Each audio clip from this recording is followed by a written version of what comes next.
The deepest betrayals often come not from enemies, but from those who pose as friends. You know the type. They smile to your face, yet quietly undermine your confidence behind your back. They feign care, but their actions drain your energy, dim your light, and keep you small. These are covert adversaries masquerading as allies. If you're not vigilant, they'll erode your peace for years, leaving you questioning your own instincts. Today, I'll reveal 5 unmistakable signs you're dealing with a covert adversary, and why cutting ties isn't just an option, it's a vital act of self-preservation. This isn't speculation or online advice. These are real behavioral patterns psychologists see in toxic relationships. If you've ever felt uneasy after talking to someone who calls themselves a friend, pay close attention. Your inner peace is priceless. Your growth, calm, and resilience deserve protection. Grab a coffee, settle in, and let's get real. If this resonates, hit like, subscribe, share it with someone who needs to hear it, and drop a comment about your own experience with covert adversaries.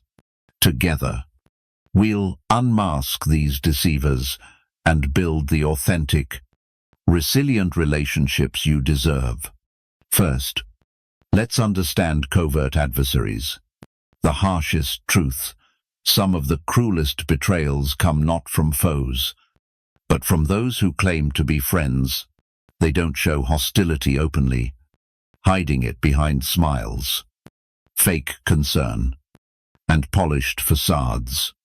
You think they're on your side, but they're playing a long game, subtly chipping away at your confidence.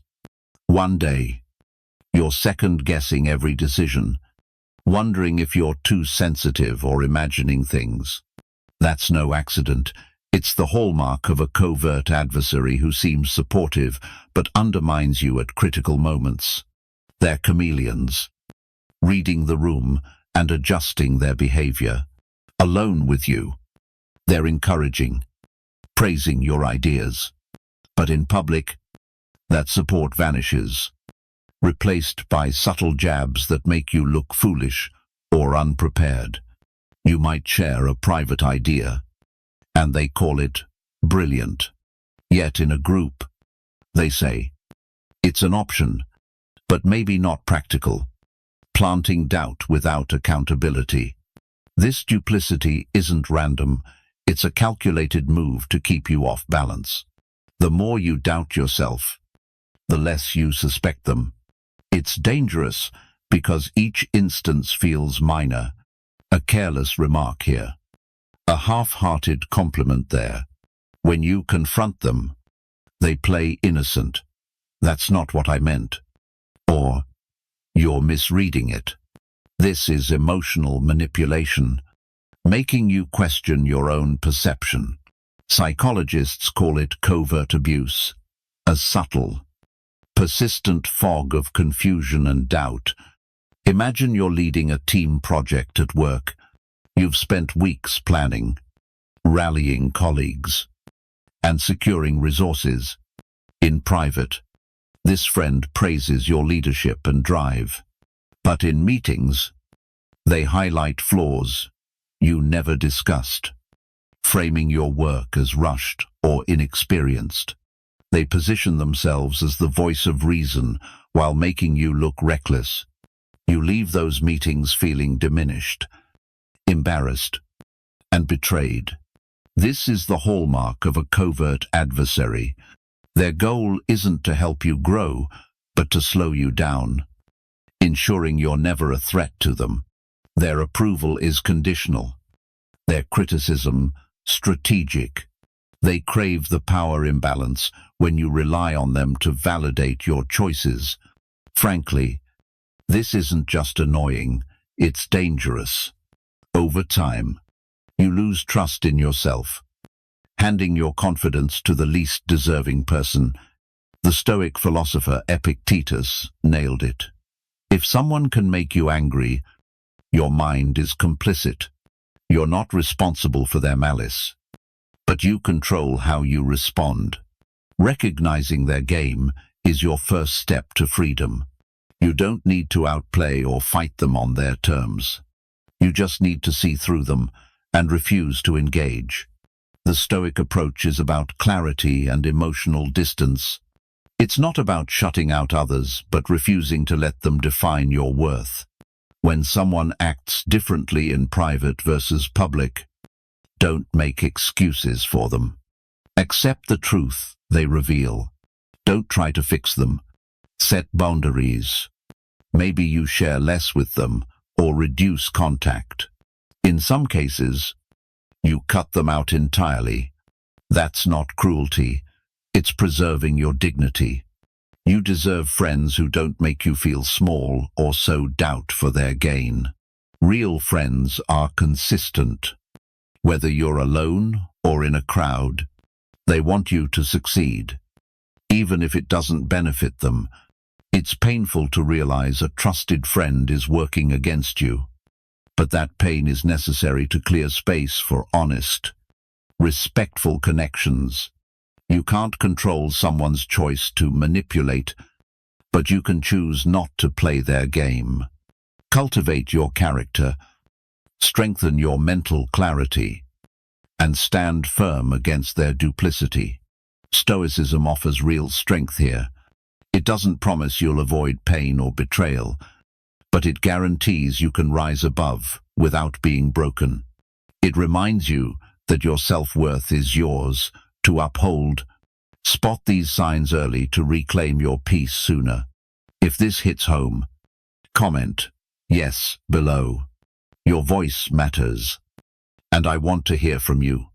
As we move to the next section, competitive sabotage, we'll uncover how these people don't just undermine your confidence quietly, but actively block your success while pretending to support you. The next sign will expose how far a fake friend will go to keep you from outshining them, and how Stoic thinking equips you to stand tall against their covert hostility. 2. Competitive sabotage. Let's dive into one of the most insidious signs you're dealing with. A fake friend, competitive sabotage. This isn't healthy competition. True competition pushes both sides to grow. You cheer your friends' wins while chasing your own goals. That's mutual respect, sharpening each other. But fake friends don't play by those rules. They see your success as a threat that dims their own light. They rarely sabotage openly. It's not insults or direct attacks. Their sabotage is subtle, cloaked in helpfulness or concern. They chip away at your confidence with advice that seems sincere, but plants doubt. Picture yourself preparing for a major promotion, the result of years of hard work. You're excited, a bit nervous, and share with someone you trust as a friend. Instead of encouragement, they nod gravely, warning you about office politics, suggesting you lack experience, or advising you to wait until you're truly ready. By the end, you're doubting whether to even try. You think they're being practical, but look closer. Their words don't clarify, they sow uncertainty. This isn't genuine care, it's sabotage. Plain and simple. Their aim is to make you hold yourself back, ensuring you never outshine them. It's easier for them to crush your ambition than face their own insecurities. Competitive sabotage isn't just words. It shows up in shared projects. Maybe you're co-organizing a community event, splitting tasks. But at deadlines, they show up late, unprepared, or leave you to clean up their mess. You look incompetent by association while they protect their reputation, or they promise feedback on a critical presentation, then change it last minute, leaving you scrambled. Worse, they handle your achievements poorly. When you land that promotion or award, they can't just congratulate you, They downplay it, saying it's not as prestigious as another role or hinting you had an unfair edge. Those moments sting, not just because of their words, but because of who said them.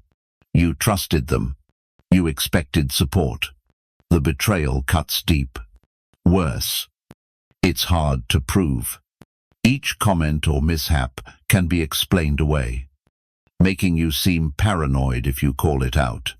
Stoics teach us to see these tactics as external threats to our inner peace, but not insurmountable. Marcus Aurelius wrote, "You have power over your mind, not outside events. Realize this, and you'll find strength." That's the key to surviving competitive sabotage.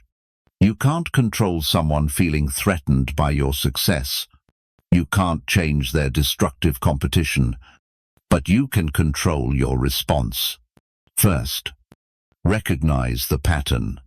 Don't dismiss that gut unease when someone repeatedly dampens your enthusiasm or sows doubt before a big challenge. Your instincts aren't paranoia, they're warnings. Once you see the pattern, stop playing their game. Limit sharing your goals and plans. Don't give them leverage to use against you. Second, don't let their words steer your decisions. You owe no one your smallness. If you want that promotion, apply. If you're ready to launch your idea, do it. Evaluate feedback objectively. But don't let realistic advice from someone who benefits from your stagnation hold you back. Finally, protect your peace by setting boundaries. This doesn't always mean cutting them out, but redefining the relationship. If someone can't handle your success, they don't deserve access to your deepest plans and dreams. This harsh truth is empowering. Fake friends don't undermine you because you're unworthy, but because your potential threatens them. Their actions reflect their insecurities, not your value. When you stop shrinking to ease their discomfort, you reclaim your power. True friends compete constructively. They push you to grow, not hold you back. They want your success because they're secure enough to know it doesn't diminish them. Anyone trying to dim your light isn't a real friend. They're an anchor dragging you down.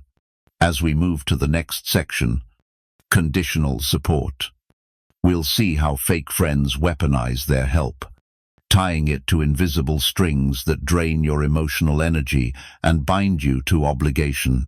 What about you? Have you faced this subtle sabotage in your life?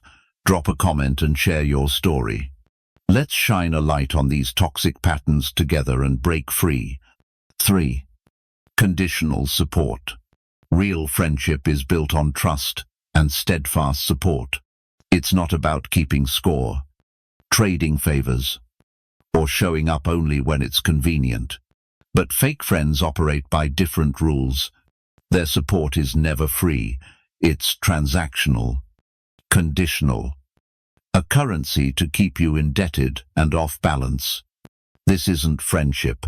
It's manipulation dressed as loyalty. Consider a client of mine, Lisa, who knew Jenna from college. They seemed inseparable outings, dinners, deep talks. But over time, Lisa noticed something troubling. When she faced hardships, losing a job or her father, Jenna vanished. Calls went unanswered, texts ignored. Yet, whenever Lisa landed a new role or got invited to a big event, Jenna reappeared, arms open. She wanted to be photographed at Lisa's promotion party, basking in her success, standing center stage when it made her look connected and accomplished. But when Lisa needed late-night comfort, Jenna was nowhere to be found. Lisa only saw the pattern after years. Jenna's support was tied to visibility and gain. Her kindness wasn't for Lisa, it was to boost her own image.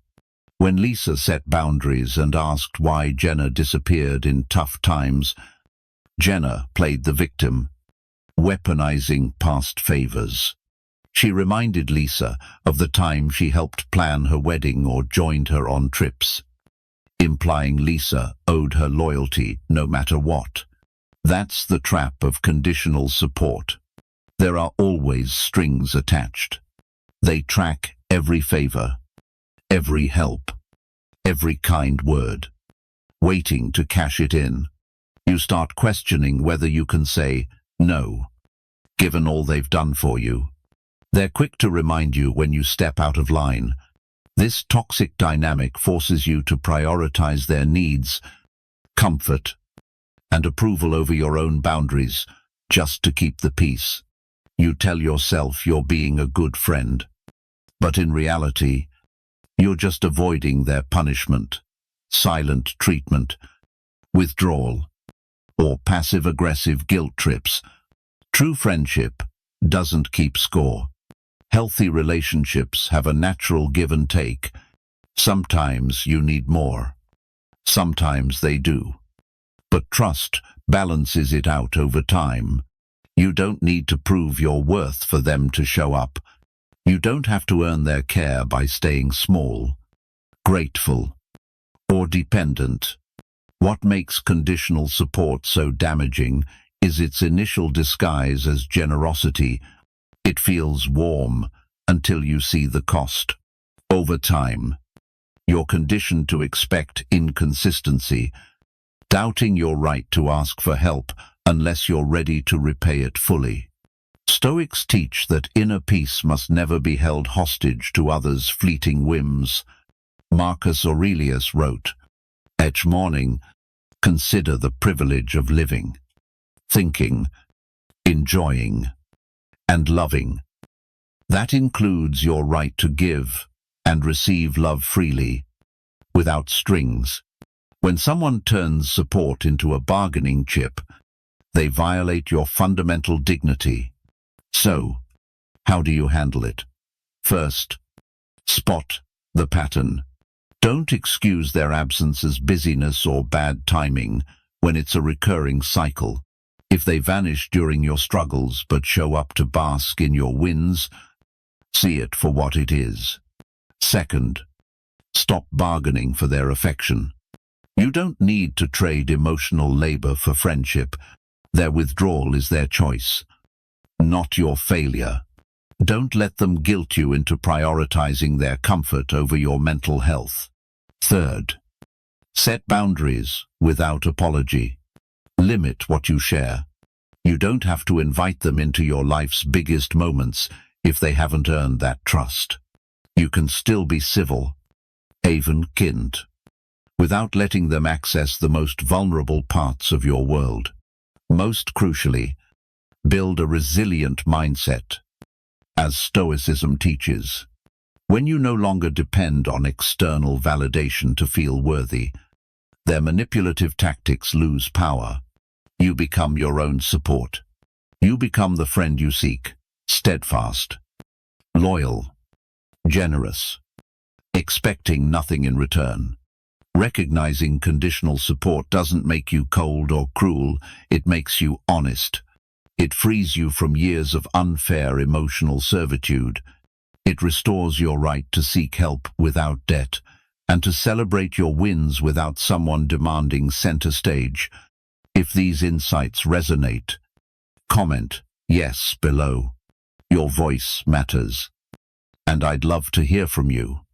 As we move to the next topic, weaponizing information, we'll explore a deeper betrayal when a trusted friend collects your secrets only to use them against you later. This is one of the most painful forms of manipulation, and spotting it early is vital to protect your dignity and peace. Think about a moment when something great happens, a big work contract, your dream home, or good health news after weeks of worry. Your instinct is to share that joy with those closest to you. You want them to celebrate with you, to affirm you've earned it. That's what friendship means, a safe space to savor victories. But with a fake friend, you get something else. Instead of joy, You get dismissal. Instead of congratulations, you get critique. You mention your new home, and they warn about the neighborhood's decline or a shady landlord.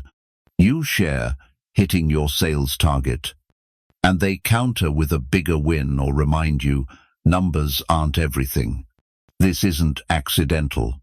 It's a deliberate tactic to deflate your enthusiasm, shrinking your victories so they don't feel overshadowed. I had a client who earned a prestigious award after years of unrecognized work.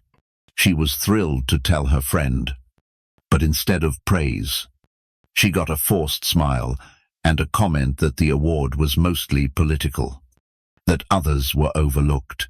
She left the call ashamed for even bringing it up, as if she was arrogant or naive for wanting to celebrate. That's joy stealing at its most subtle. It's not social clumsiness or a random oversight. It's an intentional refusal to share your happiness, because your wins feel like their losses. Your success highlights their stagnation, discontent, or insecurities. Psychologists call this joy stealing. It's one of the most damaging relational wounds because our milestones matter. We affirm our success through celebration. It's how we tell ourselves, this was worth it. I did well. When someone consistently denies that affirmation, they plant seeds of self-doubt. Over time, you start downplaying your wins. You share good news with disclaimers. You minimize achievements before they can be dismissed. Eventually, you might stop sharing altogether, choosing silence to avoid the risk of hurt or belittlement. This isn't trivial. It deeply erodes your sense of self-worth. It sends the message, your success is an inconvenience. Your happiness is excessive.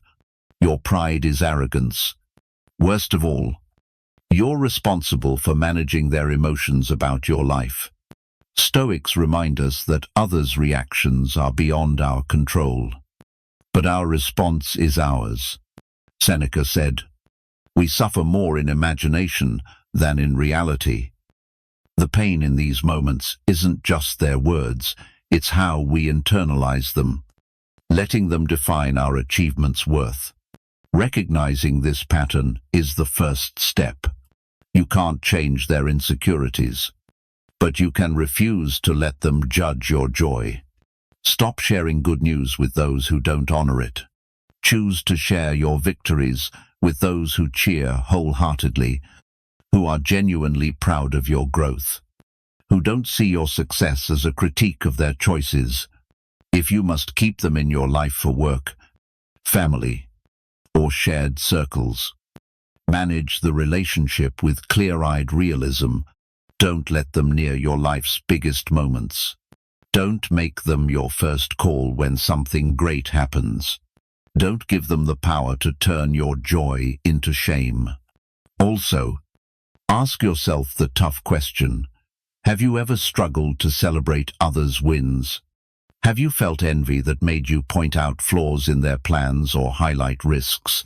The line between victim and perpetrator can blur if we're not honest. Being a true friend means setting aside your insecurities long enough to honor someone else's moment. Real friends show up consistently. They cheer without strings attached. They create space for your light to shine. They don't treat joy as a limited resource to be divided. They know there's enough for everyone. When someone can't or won't celebrate with you, it's not your job to fix them. Your job is to protect your peace, hold tight to your victories, and share them with those who genuinely want you to thrive. You deserve to take pride in what you've built. You deserve to mark milestones without apology. Anyone trying to strip that away is revealing their true nature. As we wrap up these warning signs, reflect on what you've learned. Spotting fake friends isn't about distrusting everyone. It's about seeing clearly who drains your spirit and steals your peace. In the next section, we'll focus on setting real boundaries and reclaiming your space from these subtle saboteurs.